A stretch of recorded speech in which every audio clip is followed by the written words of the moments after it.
The soft candlelight and clinking glasses should have meant romance, until a waiter's sneer shattered the illusion. Well, if it isn't the library rat, I almost didn't recognize you without a stack of books to hide behind. It can't be. Shota, here tonight, of all nights. Kazu's hands froze mid-reach for his wine. Saki's expression twisted from surprise to painful discomfort. Still wearing those dorky glasses. How'd you manage to trick a woman like her into a date? Did you promise to read her textbooks aloud? In high school, Shota had made Kazu's life a daily parade of humiliation. Bookworm, hermit, lonely loser. He never missed a chance to tear him down. Remember prom night, while everyone danced, you volunteered to reorganize the library.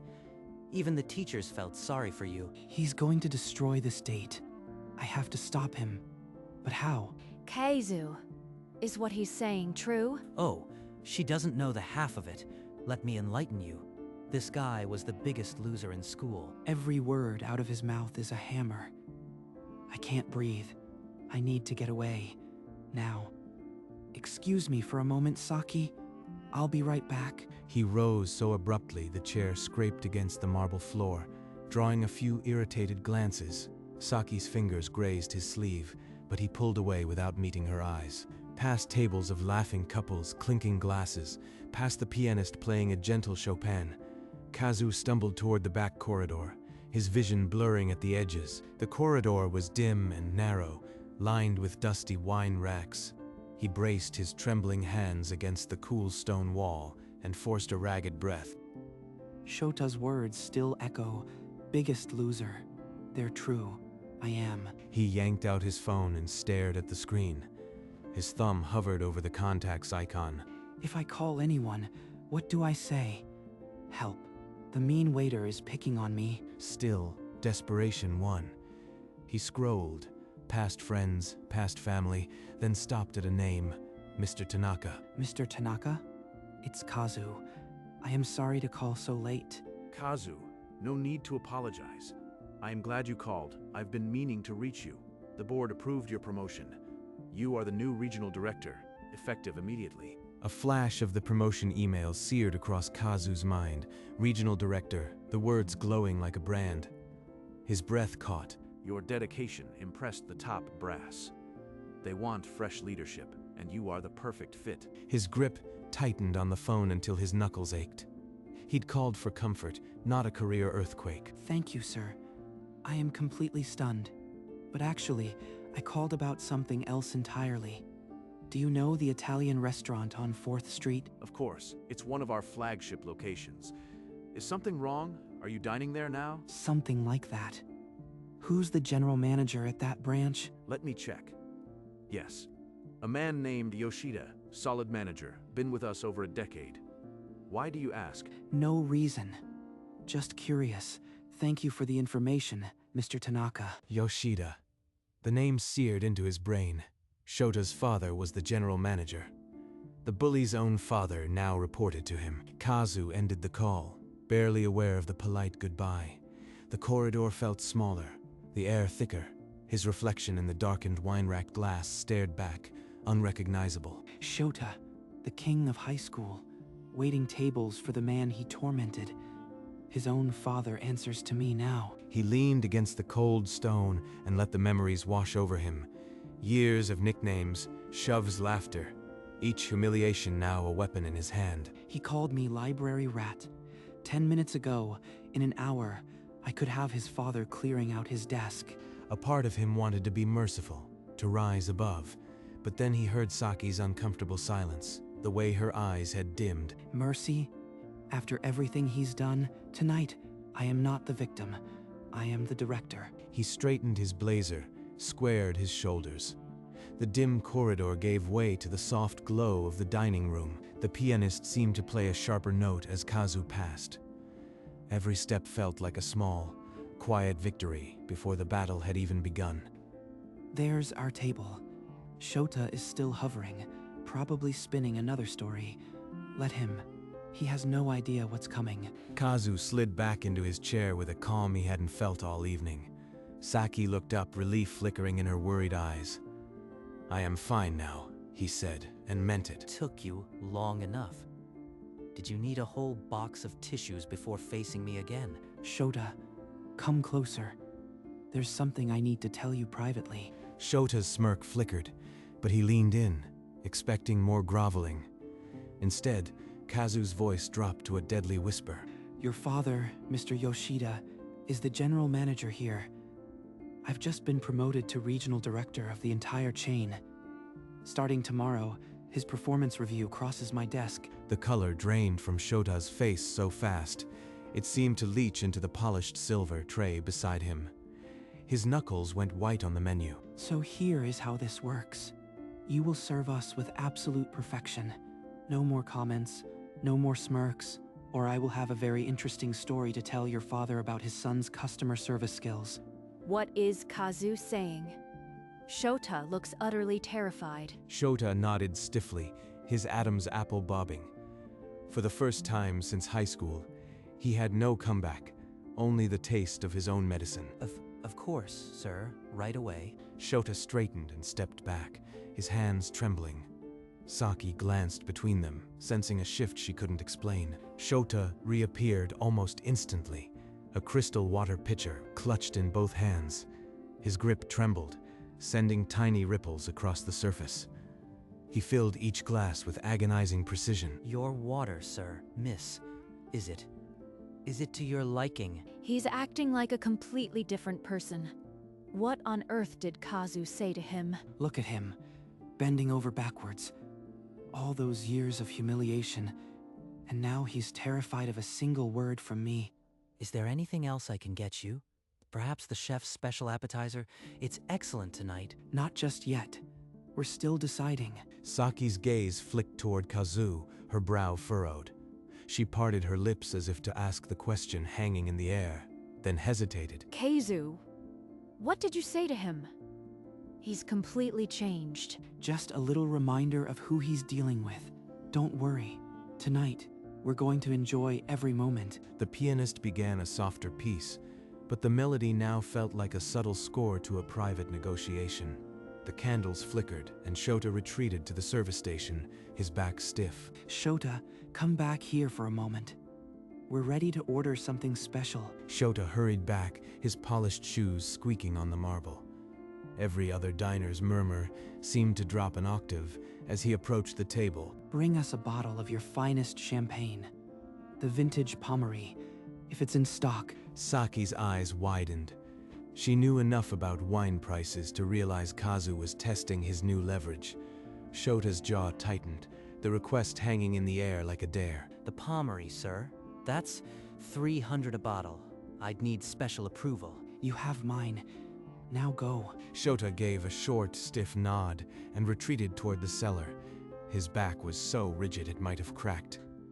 What was that about? The champagne. He looked horrified. Just a little insurance. Tonight, I want to celebrate properly. Saki studied him, her expression caught between bafflement and fascination. Before she could press further, the cellar door swung open and Shota emerged, cradling a dust-coated bottle as if it were a live grenade. Shota set the silver bucket on the table's edge and angled the label toward Kazu. His fingers trembled so badly the ice cubes clinked together. He fumbled with the foil and wire cage. Then the cork surrendered with a muffled pop. A fine mist of champagne vapor curled into the candlelight. The Pommery, sir, madam.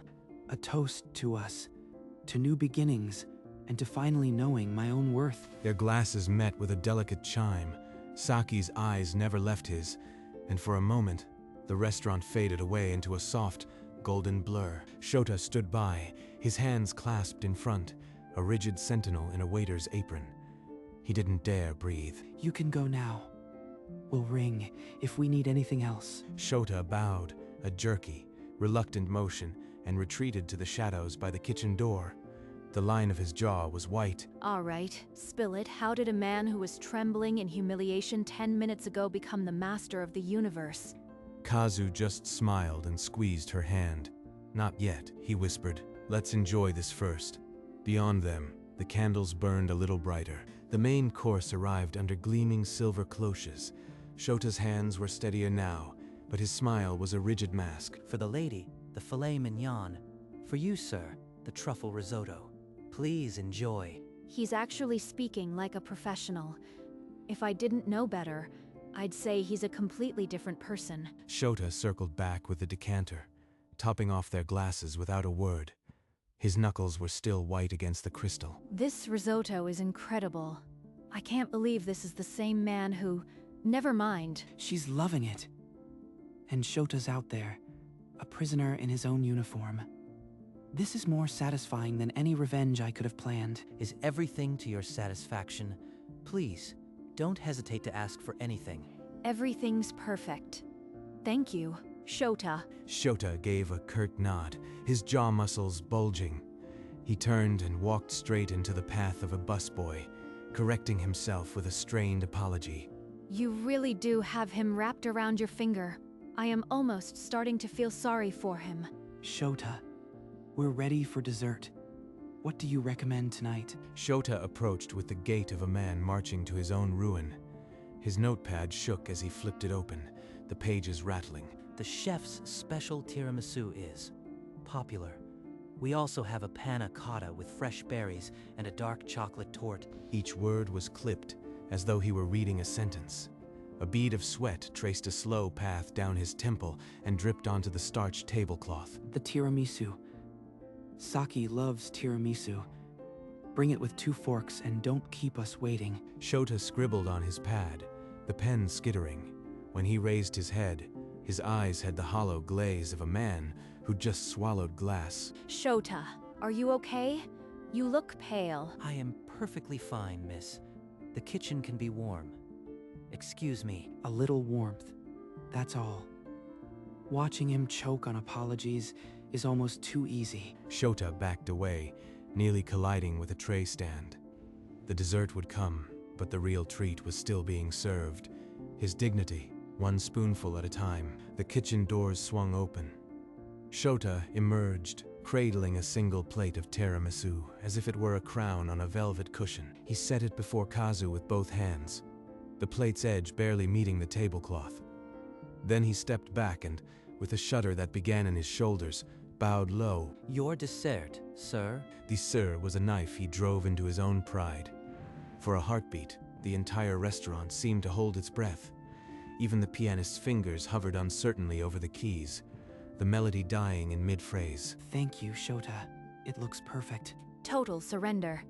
This isn't just fear, it's annihilation. He'll never recover from this. Saki's hand drifted to her mouth, her lips parting in quiet shock. The man who had tormented Kazu for years was now bowing to him like a servant from another century. Shota remained bent at the waist, his face hidden, the line of his back rigid. The seconds stretched into an eternity. A passing waiter glanced their way, then quickened his step, averting his eyes. Shota didn't move. You may straighten up. Slowly, Shota straightened, his eyes meeting Kazu's for a fractured instant before darting aside. Sweat glazed his forehead. The tiramisu sat untouched between them, but the real victory had already been served. Try a bite.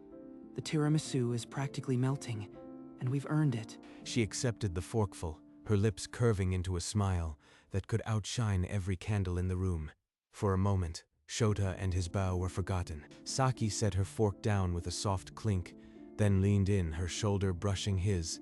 The scent of perfume and warm cream hung between them. You just became the most interesting man I've ever dated. The words landed like a thunderclap in the cathedral quiet of the restaurant. Kazu's heart stuttered, then swelled against his ribs. All the humiliation, the years of torment, they burned away in that single whisper. He had won more than a date. He had reclaimed his own story. She sees who I really am now. Not a library rat, not a loser, just the man who finally stood up. Beneath the table, their fingers intertwined, a silent pact sealed in the glittering dark. The tiramisu sat half-finished, utterly eclipsed. In the shadowed periphery, Shota stood rigid, his serving towel twisted in a death grip. Despair etched every line of his face. The date had transformed. Every candle, every note from the piano seemed to celebrate their quiet triumph. The bully had become the footnote. Kazu caught Shota's eye and made a small gesture for the bill. Shota flinched as if poked with a needle, then hurried to the server station. He returned with a black leather folder, placing it at Kazu's elbow with both hands. His name badge caught the candlelight, trembling. Your check, sir, whenever you are ready. Kazu opened the folder slowly, scanning the total with the gravity of a man reviewing a treaty. Saki watched, her smile still lingering. With deliberate calm, he slid out his credit card and wrote a number in the tip line, a number so generous it would sting more than any insult. For the excellent service. Thursday, thank you, sir. Mem, most generous. Oh, and Shota, send my regards to your father. I'll be seeing him at the review tomorrow. We'll have plenty to discuss. The color drained from Shota's face for the second time that evening. He clutched the folder to his chest and gave a jerky bow, his eyes glassy. Kazu slipped his card back into his wallet and pushed back his chair. Saki rose with him, the night's victory still bright in her eyes. The bill was settled, the real score permanently adjusted. They walked arm in arm through the candle-lit tables, past the pianist who now played a light, celebratory jig. Every step felt like a small parade. Shota saw them coming and scrambled to the heavy oak door. He yanked it open and bent at the waist so low his forehead nearly touched his knees. A good evening to you, sir. Madam, you are always welcome. The night air was crisp, alive with distant traffic. Saki let out a breath she hadn't realized she'd been holding and burst into a delighted giggle. Kazu, that was incredible. But you have to tell me, how did you make him grovel like that? On the walk home, I'll tell you everything. The promotion, the phone call, all of it. She threaded her arm through his again, pulling herself closer. Behind them, the restaurant door swung shut, muffling the clink of glassware. Shota still stood in the doorway, his silhouette framed by the warm interior light. He watched them disappear, his bow finally slackening into a defeated slump. I knew you were special, Kazu. But tonight, you were a legend. As they turned the corner, the city swallowed them in its lights. The restaurant, the bully, the old shadows, all of it now belonged to a past that no longer defined him. The heavy door sealed with a whisper. Shota sagged against it, his forehead pressing into the wood. His legs felt hollow, his chest a cavity of shame. A busboy glanced at him, then looked away. Nobody spoke to the disgraced. Shota peeled himself off the door and stumbled toward the kitchen, dread knotting his stomach. The kitchen was a sterile hive of steel and heat lamps, but at its center stood Mr. Yoshida, arms crossed, his shadow stretching like a guillotine. He was already waiting. I just got a call from the regional office. Care to explain why a brand new director spent 3 hours here and left with a story about your customer service? Father, it wasn't. He used to be a nobody. I didn't recognize him. I just opened my mouth. You opened your mouth? No, you humiliated the man who now controls this entire chain. He has my performance review tomorrow, and he'll have your name on his lips. I did everything right after that. I served him champagne. I bowed. I called him sir. Please, I can fix this. Fix this? You've embarrassed this family. The review will determine everything. Right now, your only hope is that he's more merciful than you've ever been. Merciful? He'd never show me mercy. Not after the library, the nicknames, the prom night. I am finished. Mr. Yoshida turned away, his silence more damning than any shout. Shota stood frozen among the simmering pots, his future as fragile as the steam rising into the vents. The regional office didn't just call. They logged a formal complaint. Against you, Shota. The director mentioned your name specifically. The words hit Shota like a physical blow. His knees buckled and the steam from the pasta pot seemed to solidify around him. Effective immediately. You are suspended without pay. Your fate and mine will be decided after tomorrow's review. You can't do that. I've worked here for years. I made one mistake. Can't you talk to him? One mistake. You harassed a customer, the regional director. You've shamed this family. My reputation is in ruins because of your arrogance. Shamed the family. Ruined his reputation. All those years of tormenting others, and it ends with me as the disgrace. Shota sagged onto a metal stool, the chill of the steel seeping through his uniform. His father's words echoed in the emptiness of the closing kitchen. Go home, Shota. There's nothing more to say. I'll handle the review. You just pray the director has more mercy than you ever did. Mercy. The word is a dagger. I never showed him mercy. Why would he show me any? The kitchen fell silent, except for the hum of refrigerators.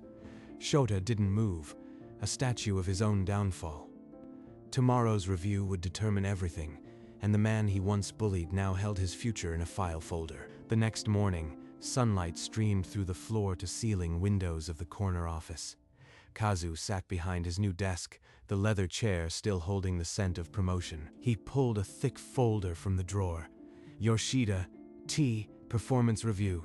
The name alone rekindled the memory of last night's triumph. Scanning the complaint, he read the typed words, "Harassment of guests by server S. Yoshida."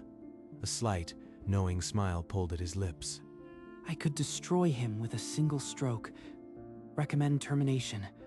But that would make me no better than he was in high school. The pen felt heavy in his hand, the power to shatter a family. But Kazu had already won where it mattered. Yoshida Sr. isn't the bully. Shota's punishment should come from his own father. That's justice enough. With a decisive stroke, he wrote across the review, "Written warning. Mandatory retraining for front-of-house staff." He signed Kazu Takahashi, Regional Director, the ink drying like a final verdict. Then he closed the folder and set it aside. Rising, he walked to the window. The city sprawled below, and for the first time, he felt not like a victim, but a man who had reclaimed his own story. I didn't need to destroy him. I just needed him to know I could. That's enough. That afternoon, Shota stood before his locker for the last time. His nameplate had already been removed, leaving a faint, sticky outline. He emptied the locker with mechanical precision, a spare apron, an old name badge, a folded menu from his first day. Each item a small monument to a life now gone. At the manager's office, he handed over his uniform without a word. The crisp white shirt, once a badge of pride, now felt like a surrender. Through the kitchen, he passed the line cooks who barely glanced up. The clatter of pans and hiss of steam seemed to swell around him, a deliberate wall of noise. He pushed through the back door into the cool evening air. The alley smelled of rain and tired cooking oil. So, this is where it ends. Not with a bang, but with a cardboard box and a lifetime of regrets. Above him, the restaurant's elegant sign flickered once, then dimmed to a dull glow. The golden letters that once spelled ambition now spelled nothing at all. Shota didn't look back. The weight of his past pressed down on each step, but the path ahead, however uncertain, was his own to walk. The city swallowed him as it had swallowed Kazu and Saki the night before, only this time there was no triumph, only the quiet echo of a lesson learned too late. And in that silence, the restaurant continued without him, its candles still glowing for the next couple. The next story, a week later, a little cafe on a cobbled street. Sunlight filtered through the striped awning, dappling their table. So, Mr. Regional Director, does this mean every date gets 5-star service? Only for you. And maybe a little for anyone who brings their own champagne. They touched their coffee cups, a tiny toast. No pianist, no tuxedos, just the quiet clink of porcelain and a shared laugh. I still can't believe your secret power was a promotion. You literally had him bowing. It wasn't the promotion. It was finally believing I deserved to stand up for myself. Their laughter tangled with the distant hum of the city. Passersby glanced at the couple who seemed utterly at ease. No more hiding. Not in the library. Not anywhere. This is who I am now. The world outside might have forgotten the small triumph in that Italian restaurant. But for Kazu and Saki, it was the beginning of everything. And the library rat never had to hide again. 2 months later, in a convenience store across town, Shota wore a different uniform, green apron, a name tag that wasn't his. He stocked shelves with steady hands. At the regional office, Kazu's corner window now framed a view he never tired of. Framed photos on his desk, him and Saki at the cafe, laughing. Delivery for the hardest working regional director in the city. 1 latte, extra foam. My favorite perk of the job, the coffee runner, is very cute. They fell into easy rhythm. Work, dates, quiet Sundays. Not every moment was legendary, but every moment was theirs. Across the city, Shota finished his shift and stepped into the neon-lit night. He didn't scowl at the kids laughing on the corner. He just walked. Maybe starting over isn't the worst thing. Maybe I needed this. The Italian restaurant still stood on 4th Street, candles flickering behind frosted glass. A new waiter opened the door for a young couple, smiling with genuine ease. Kazu and Saki passed by once, arm in arm. They didn't go in, they had their own memories, and they were enough. The library rat had not only stepped out of the shadows, he had learned that the best revenge was a life well lived. And he was living it. Dusk settled over the city, painting the glass towers in amber and rose.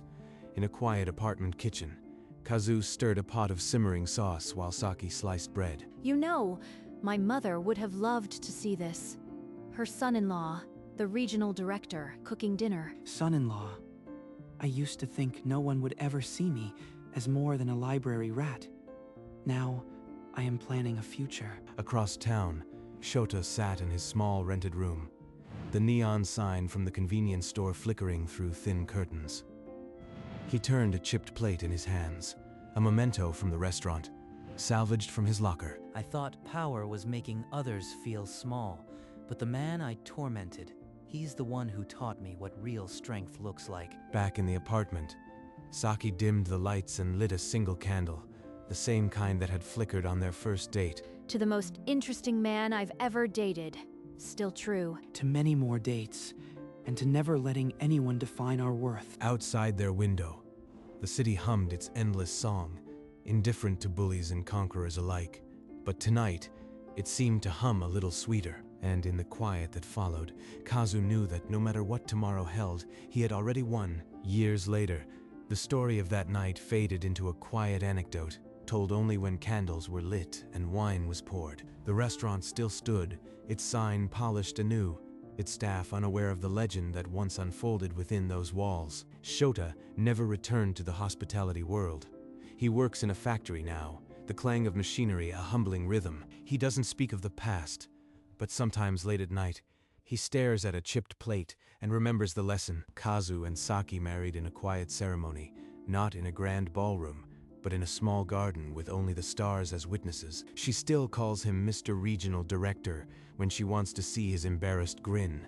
And sometimes, on a lazy Sunday, they return to that cobbled street cafe, order 2 lattes, and laugh about the night a bully bowed lower than his pride. The library rat became a story that was told in whispers, a reminder that our beginnings don't dictate our endings. And the city kept humming, indifferent to all. But for those who listened, it carried the echo of a victory, won not with fists, but with quiet resolve. And so, the man who once hid in shadows became the light he never thought he'd find.